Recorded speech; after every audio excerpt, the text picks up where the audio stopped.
Yo, good time crew. As you can see, your boy Solo. Stacy's out doing whatever, I think playing sports, playing volleyball or something like that. But I'm in the house, and so we're rocking this thing solo so that we can keep the train moving. Big changes coming soon. So honestly, get used to this look a little bit. It's gonna be you and I for a little while, guys. We'll talk about that a little bit later, but today, you know we got to do a little bit of wrestling. We got to talk about the 10 biggest mistakes made in WWE Hell in a Cell. I know that there's a lot of things that could go wrong. There's a lot of margin of error here, a large margin of error, because we've seen people get slammed through the top and they just fall down, and sometimes I wonder if that's actually what's supposed to happen. So today we're talking about the 10 biggest mistakes WWE made with Hell in a Cell. Watch with me, guys. Let's enjoy. The big box. The big wrestling box. The boxy big meat punch meat angry box for very cross wrestlers. It's Hell in a Cell time once again, and everyone's looking forward to it, right? Right? Yeah. What do you mean, no? What do you mean Hell in a Cell honestly tends to be one of WWE's weakest shows and has been for the past, checks note, 10 years? You might disagree with that statement. Maybe you love the big box and the wrestlers having a match in the big box and something Devil's Playground. And if that is the case, then by all means, write down that opinion on a piece of paper, put that piece of paper in an envelope, put that envelope in your trouser pocket, and then you put your trousers in the washing machine on the hottest cycle possible. There are a lot of reasons why the words Hell in a Cell don't strike fear into the hearts of man anymore. And if you give me 10 minutes of your life, I'll run them through in a concise, entertaining, and incredibly handsome way. I'm Adam, hailing from partsFUNknown. Here are the 10 biggest mistakes WWE made with Hell in a Cell. And also, while you're here, why don't you check out our other 10 biggest mistakes videos? We've done one about Roman Reigns, one about John Cena, one about... You know, I gotta know, is Hell in a Cell really that bad? You know, is it really one of the weakest things WWE puts on? I mean, I thought it was pretty cool for the ones I've seen. I thought it was interesting. I thought it was an interesting twist on the way they had things. What, I mean, maybe, I don't know. The WWE Championship, that was a lot of fun. Honorable mention, Kennel from Hell. Technically not a Hell in a Cell match, I suppose, but I'll be dog damned if it doesn't get a mention. At Unforgiven 99, WWE took a Hell in a Cell match, put a cage match in the middle of it, and between the two crammed a bunch of man-eating woof-woofs in what they thought would be the ultimate violent thrill ride, but actually turned out to be a morass of boring wrestlers and dogs who either didn't give a shit about being scary or gave way too much of a shit about doing a literal shit right in front of a paying crowd. A wonderfully terrible nightmare of an idea that everyone should see at least once in their lifetime. Number 10, Undertaker destroys CM Punk. Hell in a Cell has been an annual premium live event since 2009, and don't worry, we'll get to why that is a terrible idea, but as an annual tradition, it started out fairly badly. The very first match of Hell in a Cell 09 was a cell match pitting The Undertaker versus CM Punk for Punk's World Heavyweight Championship, and it's an absolute clinic in how to emasculate a world champion. Punk had graduated from the year's best feud with Jeff Hardy, even going as far as to banish the charismatic enigma from WWE after a Montreal Screwjob ripoff at Breaking Point the month before. Punk faced off against Daddy Locks, the master of the box, and it went nipples north for Punk. Not only was he so scared by Taker that he started the match by falling on his bum, but Undertaker dominated the champ, battering him around the cage and pinning him in a mere 10 minutes. It's not the worst cell match, but it was a flat opener and sad. It was a sad, unworthy end to the reign of Charles Manson Punk. Number 9, the stupid Raw ones. WWE created Hell in a Cell in 1997. I mean, created is in air quotes. It's heavily influenced by War Games, but sure, let's go with it. Point is, WWE realized they were onto a good thing and frankly got a little giddy with it, airing for some reason 3 Hell in a Cell matches in 2 months in 1998. Good point, guys. You can never have too much of a good thing. Now eat these 5 cakes I baked you. Eat all 5 right now, you f***ing coward. 2 of these matches were on Raw, Taker and Austin versus Mankind and Kane, and Mankind versus Kane, neither of which went over 10 minutes, and also Mankind versus Kane ended in a no contest, way to immediately suck all the special out your special box. Looking back on that last sentence, I actually really hated saying that. Granted, one of these 3 matches in the 2 months was Taker versus Mankind, aka the best one, but still, that's too much, man. Number 8, Ryback Maddox. You guys talk about that match a lot in the comments. I always see Undertaker versus Mankind, Hell in a Cell. I know that one is one that I may have seen a clip or 2 from, but I don't think I've seen the whole thing. I understand. I think they got, what they did was they had this idea, it did well, and they were like, hey, what if we keep on doing it? Like, let's do it again and again. So, you know, 3 Hell in a Cell matches in 2 months, that's That's a lot. That's a lot of a good thing happening all at once. And I don't know if the fans got bored of that, so maybe that's why. But if they kept watching it, then, it's a good thing then. So let's be clear, Ryback's mental, and since leaving WWE, has been kind of on a crusade to scrub the words Ryback is good from the internet. But for a brief time, he was as close to the next big thing as you could get. With the most Goldbergian of Goldberg pushes, he demolished jobbers and politely asked for more like a veiny Oliver Twist. Boasting an undefeated streak going into Hell in a Cell 2012, WWE booked Ryback to fight WWE champion CM Punk, and in doing so, booked themselves into a corner. Fans weren't quite ready for the intimidating but still green Ryback to be world champion. But also, WWE didn't want to beat Ryback, but also Hell in a Cell is a stipulation that used to be anyway, specifically designed to avoid cheap non-finish shenanigans. WWE's solution, evil pixie ref. Before he was a sweater vest wearing GM, Brad Maddox was a twinkly-eyed referee with the kind of punchable face reserved for people trying to run a local kids hockey league out of business. The finish saw Ryback dominate Punk, set him up for the shell shock, before Maddox hit him in his mad dicks before a cheap roll-up victory, a lame duck solution to a problem WWE didn't need to give itself. Number 7, the hologram. Help me, OB Dean Canome Bros. You're my only hope. God, they had Bray Wyatt do some stupid shit in that big mailbox, didn't they? So the feud of the year in 2014 was Dean Ambrose versus Seth Rollins, fighting forever inside the ruins of the Shield. The two had great chemistry, a bunch of stellar matches, a white-hot feud, and for the first time in years, a Hell in a Cell match actually felt like it had earned that stipulation. How did WWE blow off this blood feud? A feud which had seen Ambrose repeatedly lose? Well, they put Ambrose over Rollins, strong and clean, a big violent redemption, conquering his demons inside the Devil's Playground. Lol, not really. They had Ambrose lose after being distracted by a creepy hologram orchestrated by the impish prince of Party City pranks, Bray Wyatt, who then attacked Dean, and yeah, that's the feud. Dean Ambrose moved on to fight Bray Wyatt a bunch, losing again via exploding television. Can't believe he left for AEW, really can't. Number 6, Charlotte beat Sasha. Now, I want to say, the hologram looks like a good idea. I don't even know what to say about that. Maybe they were having a little fun with something new. I don't know. Do you guys remember that? How did you feel about it? Was it corny, or was it one of those things like, oh, it's cool that they try to switch it up and do something different? I don't know how I feel about the hologram thing. He gets distracted by the hologram and then it's over, right? Yeah, how I feel about that one.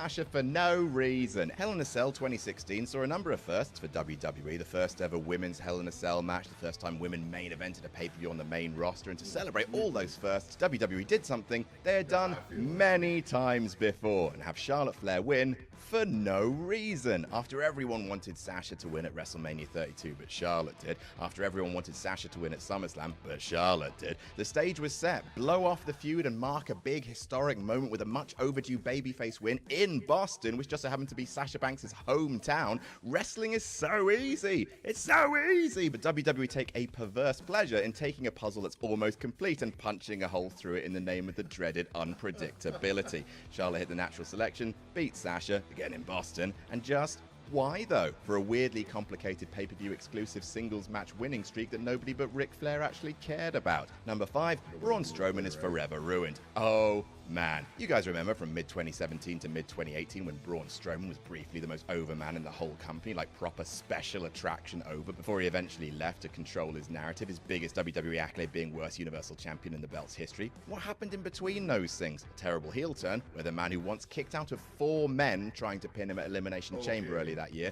suddenly needed the Drooty Dog's help to win matches, and at Hell in a Cell 2018 got attacked by Brock Lesnar and then I guess just died. The precursor to the all-time worst Cell ending a year later, and don't worry, we'll get to that. Braun cashed in his Money in the Bank contract to fight Roman inside Hell in a Cell in 2018. Brock Lesnar appeared, attacked both men, and then the match just ended.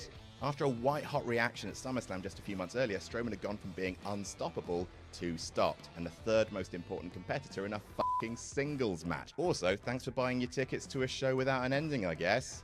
Lol. Number 4, murder. Are you smelling the money? That's what happened. That's what went down. Like, thanks for buying it with no ending. He was just smelling the money. 1999 was a super weird year for WWE when the company, bolstered by Vince Russo going maximum Vince Russo, nearly reached the ludicrous bollocks critical mass that would beset WCW in 2000. So many weird things happened in 99. That was the year Al Snow was tricked into eating his own dog, Steve Austin became CEO, Triple H married an unconscious woman, Vince became WWF champion, the higher power nonsense, Bossman wrecked Big Show's daddy's funeral, and the beat goes on. One of the weirdest, most 1999 things to happen in WWE that year happened at WrestleMania 15, where, as part of a relatively heatless Ministry vs. Corporation storyline, Undertaker fought Big Boss Man inside Hell in a Cell, and it was incredibly boring until, checks notes, they hanged the Big Boss Man. You know how this story goes. The match ended, the Brood attacked, strung up Big Boss Man with a noose, the cell rose, Boss Man struggled, then stopped struggling, which, you know, in the case of hangings tends to mean that the person is f***ing dead, before the lights went out. Happened in front of a bunch of kids too. Stupid company. Number 3, all red everything. Oh no, thought WWE in 2018. No one's afraid of Hell in a Cell anymore. How do we fix that? Do we reduce the number of Hell in a Cell matches that we do, only feature them as the blow-off to a blood feud for maximum violence and anticipation? Nah, thought WWE, just paint it baboon-ass red and call it a day, because I guess red is the color of hell, isn't it? Right? Yeah, it's just ugly. It doesn't make up for the fact that Hell in the Cell matches aren't bloody anymore. At best, it just looks like everyone's resting inside a big toy. And at worst, it's really visually distracting and horrible. And you can't see. Look at that. I can't see anything. The change came about in 2018. Again, just a top year for Hell in the Cell. And for some reason, it just hasn't gone away. Why hasn't it gone away, WWE? Why haven't you stopped making your biggest deathmatch stipulation out of red vines? Why are you ripping off TNA Steel Asylum? Which is also shit. I don't know. Number 2, the one with the clown. I said I just don't know. Look, at some point, this is just griping about wrestling rules, and that's a black hole made of contradictions and well actuallys. WWE never remembers any of the rules of their own stipulations. Eliminated wrestlers can't eliminate people from the Royal Rumble, except when they can. Survivor Series eliminations happen individually, except when sometimes the ref just disqualifies everybody. The referee's decision is final, except when they're shown an instant replay. Nothing matters. But Jesus Christ, the entire point of Hell in a Cell, the entire point of it being an unsanctioned, no other option, nuclear option for a feud. 2 wrestlers are going to go into the box, and it doesn't stop until someone wins. For 2 straight years, WWE booked a no contest end to the least no contest stipulation they have. The Braun Strowman one was bad, but at least the show went off the air before people realized it was bullshit. At Hell in a Cell 2019, in a match between Seth Rollins and a psycho clown, the match was called off for being too much, man. Seth Rollins hit the Fiend with a bunch of B&Q. The ref, who had never seen a Hell in a Cell match before apparently, decided that playtime was over in the Devil's Playground and boo forever. Insulting to the customers, insulting to the wrestlers, completely demolishes every single reason to ever get excited about a Hell in a Cell match ever again, although that's long since been the case ever since, number 1, making Hell in a Cell an annual pay-per-view. Sorry, premium live event. The worst thing they ever did to the box was build a show around it. It's a terrible decision. Previously, it was a feud-centric special.